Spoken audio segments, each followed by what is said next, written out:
আমি কেন শ্রীরাম বলবো, বা আরেকজন কেন আল্লাহ আকবার বলতে আমি কেন বাধ্য করব? যার বিশ্বাস, যার ধর্ম, যার মত পথ নিয়ে তিনি চলবেন, এটা রাষ্ট্রীয়ভাবে থাকতে হবে। আর এটাকে ক্ষুণ্ণ করে এক গোষ্ঠীর রাষ্ট্র, ইসলামের নামে রাষ্ট্র, ইসলাম রাষ্ট্র, বৌদ্ধ রাষ্ট্র, খ্রিস্টান রাষ্ট্র, ইহুদি রাষ্ট্র, এটাই হলো পৃথিবীতে ধর্মের নামের সবচেয়ে বড় প্রতারণা, এবং রাজনীতির নামেও সবচেয়ে বড় প্রতারণা। এই ধর্মের নামে রাজনীতি, জাতীয়তাবাদী রাজনীতি।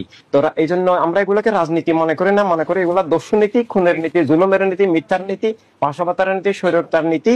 এটা ধর্মের নামে এবং জাতীয়তাবাদের নামে, স্বাধীনতার নামে ধোঁকা, প্রতারণা। এখান থেকে মুক্তির একমাত্র পথ যে সব মানুষের প্রতিনিধিত্বশীল রাজনীতি, যে এক ধর্মের প্রতিনিধিত্ব নয়, এক তরিকতের প্রতিনিধিত্ব নয়, সব মানুষ হিসেবে সবার, অল অফ ম্যানকাইন্ড, প্রত্যেকটা মানুষের, আমার বিশ্বাস অনুসারে হোক না হোক, সব মানুষের সমান অধিকার আল্লাহ রাসূল যেটা দান করেছেন, সমান প্রতিনিধিত্বশীল দলই রাজনৈতিক দল। এই জন্য দল আর রাজনৈতিক দলের পার্থক্য আছে।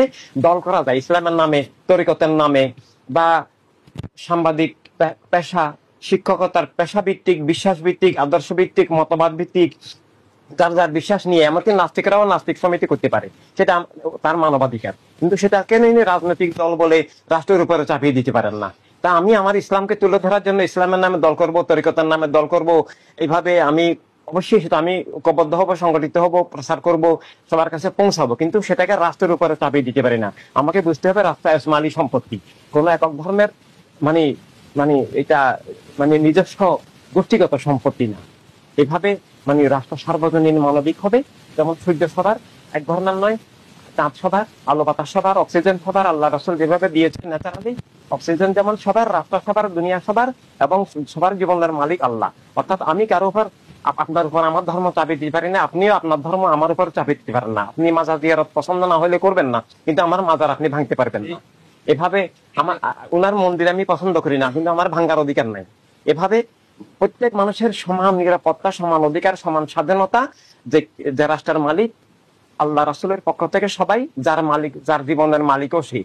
এই জন্য এটাকে আমরা খেলাফতে ইনসানিয়াত বলি, authority of life given by Allah and his beloved holy রাসূল সাল্লাল্লাহু আলাইহি ওয়াসাল্লাম। যে আমার জীবনে আমার মালিক, এই আত্মমালিকানা, যে আমার উপরে কেউ, আমি রাষ্ট্রের ঊর্ধ্বে, রাষ্ট্র আমার উপর কিছু আমার বিশ্বাস আদর্শের বিপরীত চাপাতে পারবে না, আমার অধিকার হরণ করতে পারবে না, আমাকে খুন করতে পারবে না।